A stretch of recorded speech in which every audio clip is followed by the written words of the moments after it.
ॐ नमः शिवाय। ॐ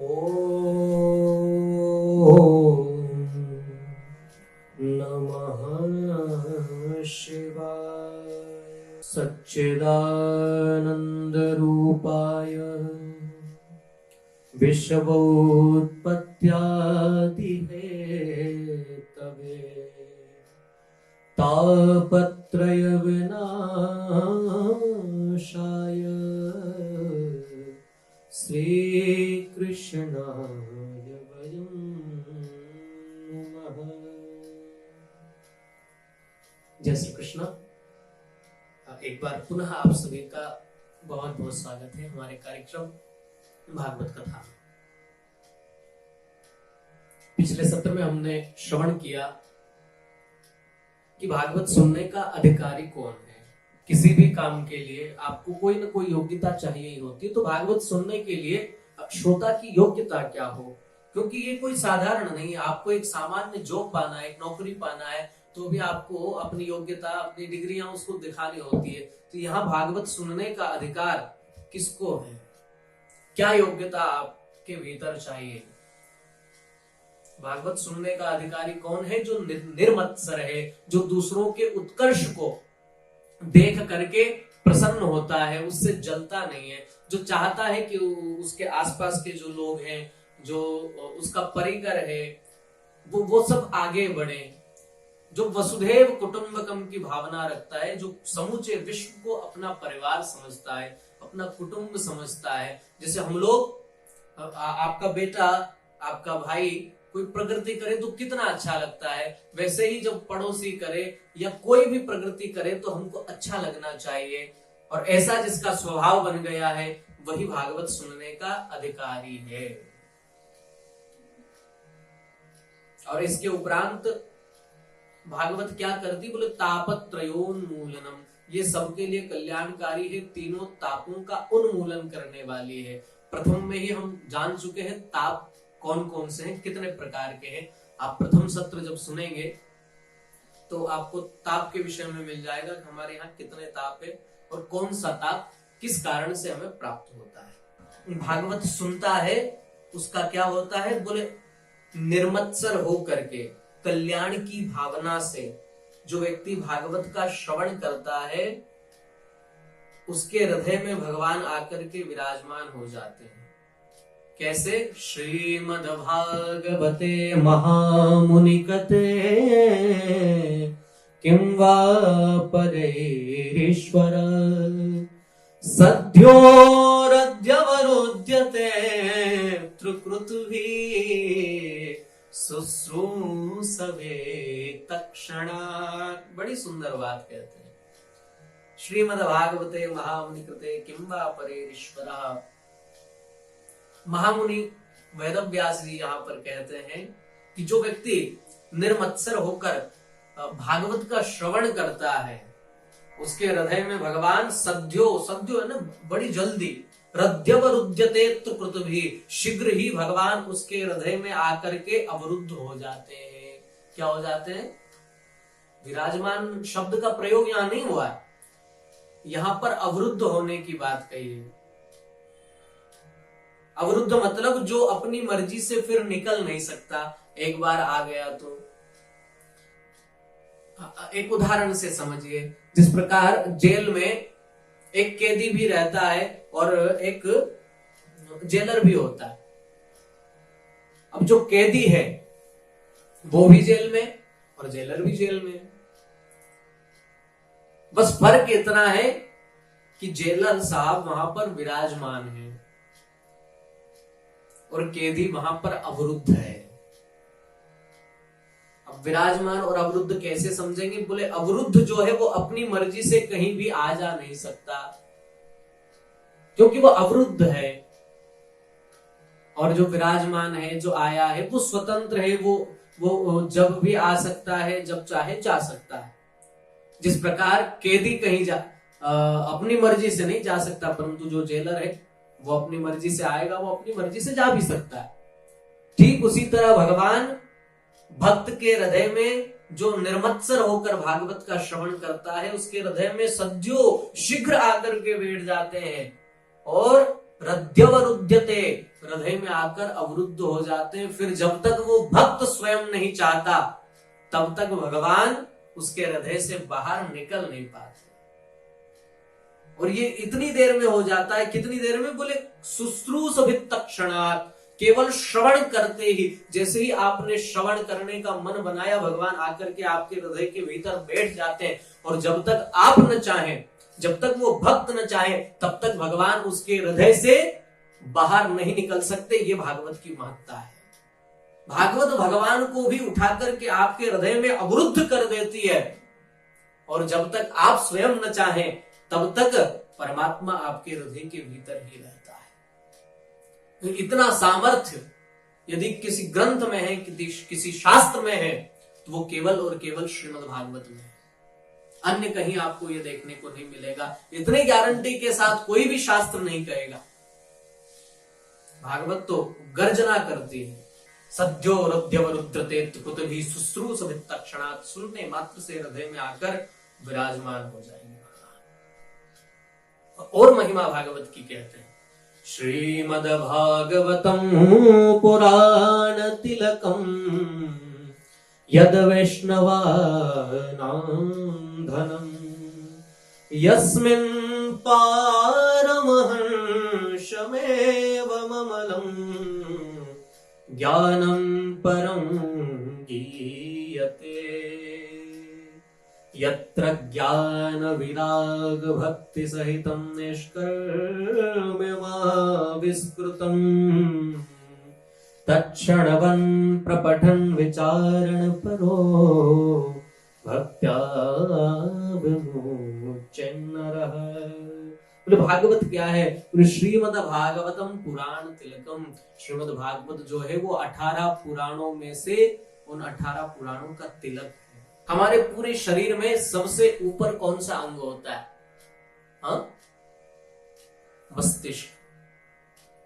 और मस्तिष्क ही पूरे शरीर को संचालित करता है। यदि किसी व्यक्ति का मस्तिष्क से संपर्क टूट जाए तो फिर वो उसका शरीर काम नहीं करता, उसके दूसरे अंग काम नहीं करते हैं। आपने किसी मानसिक रूप से जो विक्षिप्त हो, ऐसे व्यक्ति को देखा होगा। हम बोलते तो हैं परंतु, और शायद वो सुनता भी हो, परंतु वो कोई रिएक्ट नहीं करता। क्यों? क्योंकि वो उसका जो मस्तिष्क है वहां से उसका संबंध टूट चुका है। उसके कानों का संबंध मस्तिष्क से टूट गया है। आंखों से कुछ वो देख रहा है फिर भी वो कोई रिएक्ट नहीं करता। इसका मतलब क्या है? उसका संबंध यहां से टूटा है, उसके दूसरे अंगों का संबंध टूट चुका है। सबसे महत्वपूर्ण चीज क्या है? आंख हो भी, कान हो भी, पैर आपके हैं भी, आपका हाथ भी है, सब कुछ है आपके पास, परंतु यदि इन सब का संपर्क मस्तिष्क से न हो तो फिर क्या होगा? ये किसी काम के नहीं होंगे। इसलिए ये पुराण रूपी पूरा शरीर है। कोई पुराण इसका हाथ है, कोई पुराण इसका पैर है, कोई उसकी उंगलियां है, कोई मन है, कोई हृदय है, परंतु श्रीमद् भागवत जो है वो इस पुराण रूपी शरीर का क्या है? मस्तिष्क पर जो तिलक होता है, हम कहते हैं तिलक जो है वो पूरे हमारे मन को, हमारी बुद्धि को केंद्रित करता है, वो उसको संचालित करता है। ये जो ब्रह्मरंध्र जहां पर हम तिलक लगाते हैं, यहां से हमारा पूरा शरीर चलता है। तो ये जो भागवत है ये उस मस्तिष्क पर भी लगने वाला तिलक है। श्रीमद् भागवतम पुराण तिलकम, अर्थात जो सर्वोपरि है, पुराणों में सबसे श्रेष्ठ है। और क्या है? यद वैष्णवानां धनम, और ये वैष्णवों का धन है। वैष्णव हीरे चांदी मोती जवाहरात नहीं जुटाते। किसी ने बड़ी एक सुंदर बात कही, मैं हमेशा अपनी कथा में कहता हूं, कमालो दौलत मन चाही, जुटालो हीरे और मोती। कमालो दौलत मन चाही, जुटालो हीरे और मोती, मगर ये याद रखना तुम कफन में जेब नहीं होती। इसलिए ये जो झूठा धन है ये बड़ी बड़ी जमीनें, ये आश्रम और कार मकान दुकान फैक्ट्रीज, ये जो सब है ये वास्तविक धन नहीं, ये सब यही रह जाने वाला है। जो सच्चा धन है वो क्या है?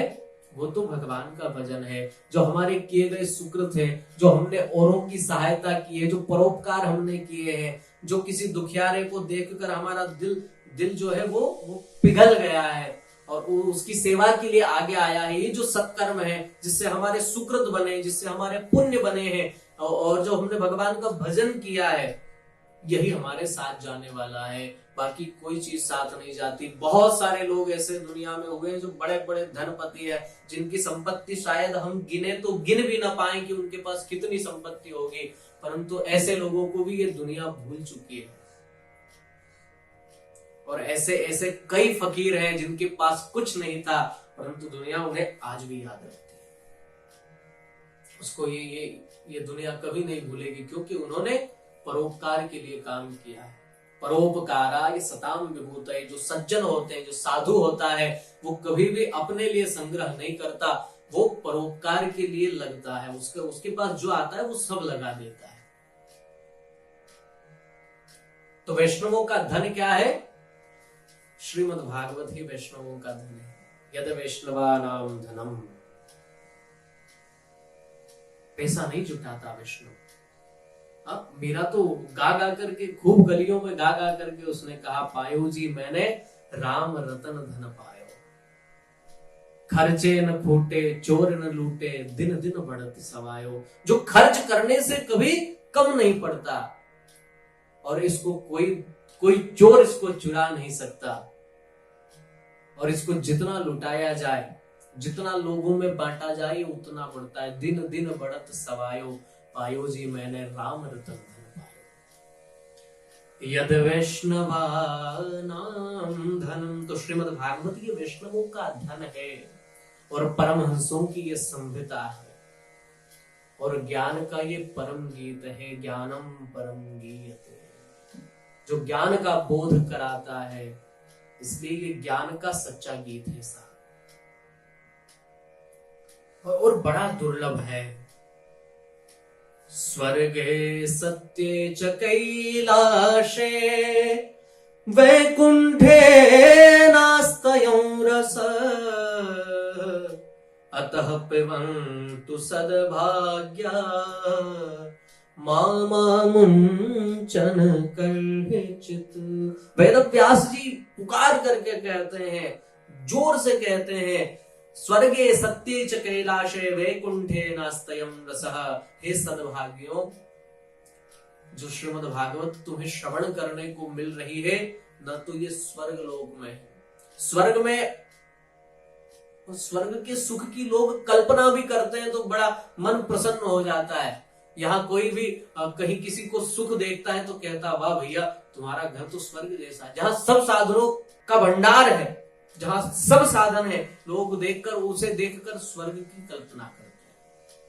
स्वर्ग जैसा घर है तुम्हारा, बोलते हैं कि नहीं लोग?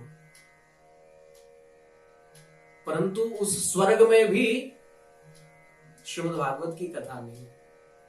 स्वर्ग की छोड़िए, सत्यलोक में भी नहीं है जहां पर ब्रह्मा जी रहते हैं, और न ही कैलाश में श्रीमद् भागवत की कथा है। वैकुंठे नास्तेयम रसः। ये रस वैकुंठ में भी नहीं है। यदि कैलाश में और वैकुंठ में होता तो भगवान के जितने भक्त हैं वो वहां नहीं हुए होते, वो यहां क्यों हुए होते? एक बड़ी सुंदर घटना मुझे याद आ रही है। जब भगवान श्री राम अपनी लीला को पूरा संभरण करके, लीला का समेट करके जब जाने लगे, तो अपने जितने भी परिकर था भगवान का, या अयोध्या वासी लोग जितने भी थे, उन सबको भगवान ने विमान में बिठा लिया और अपने साथ ले जाने लगे। राम जी ने दृष्टि घुमा करके देखा, सारी अयोध्या के सब लोग हैं, मेरा पूरा परिवार भी है, परंतु हनुमान कहीं दिखाई नहीं पड़ रहा। ये हनुमान जी कहाँ चले गए?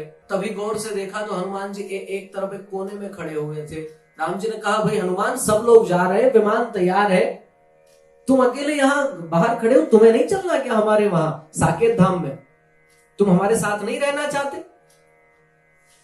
हनुमान जी ने कहा, प्रभु आपके साथ कौन नहीं रहना चाहता?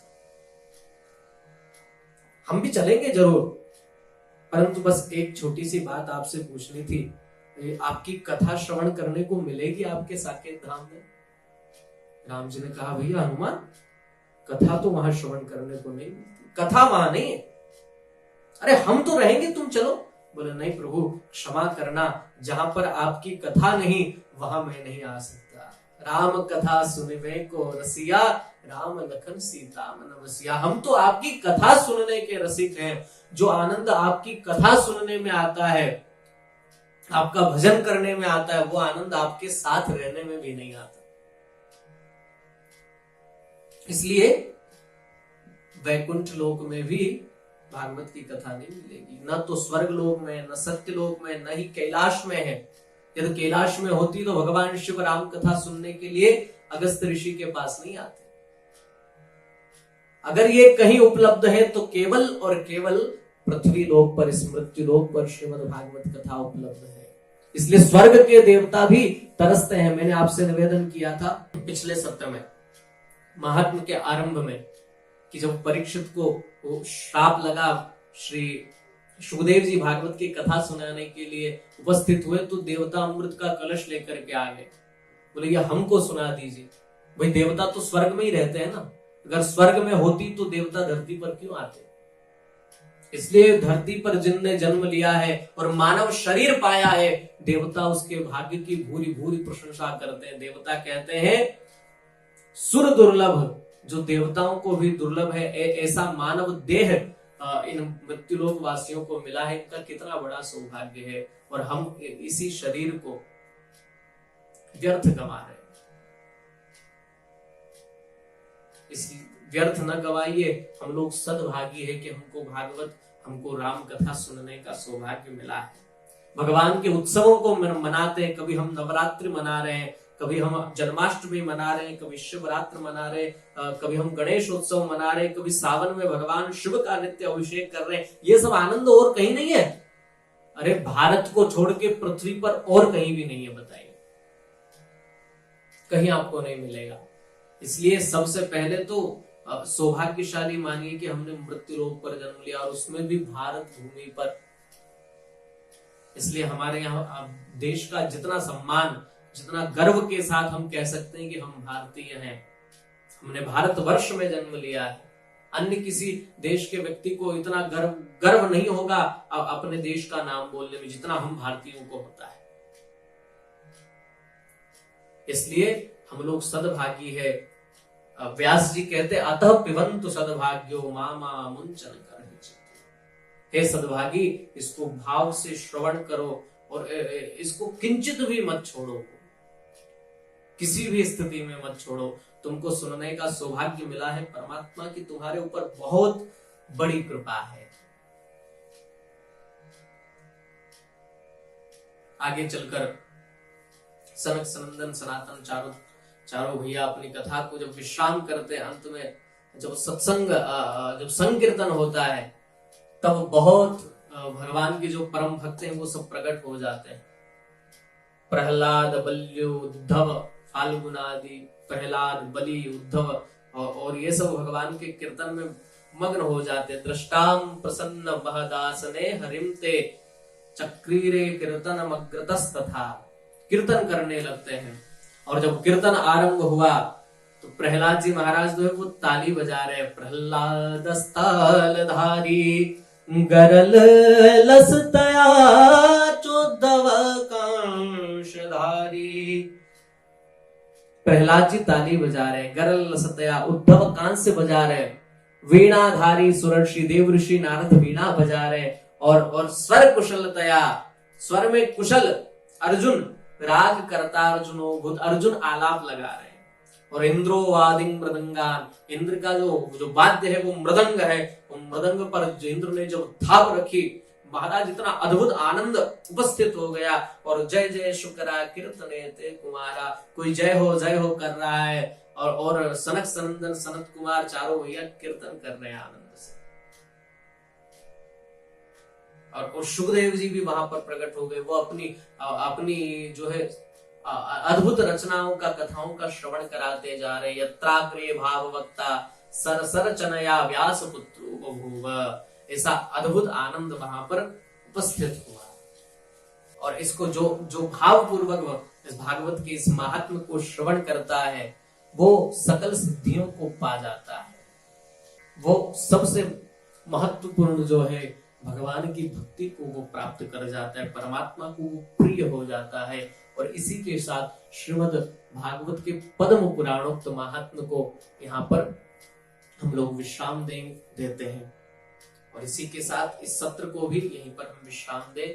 आगे हम लोग श्रीमद् भागवत के प्रथम स्कंद से लेकर भागवत के 12 स्कंद तक की चर्चा करेंगे। और ये हमारी बड़ी लंबी यात्रा होगी, इसलिए सबको इसके लिए तैयार रहना है। तो हम लोग अगले सत्र से श्रीमद् भागवत जो है उसके प्रथम स्कंद में प्रवेश करेंगे और भी बहुत अधिक अच्छी अच्छी कथाएं आपके सामने आने वाली है और खूब आनंद हम सबको आएगा। इसलिए स्वयं सुने, सभी को सुनाए। सादर जय श्री कृष्ण।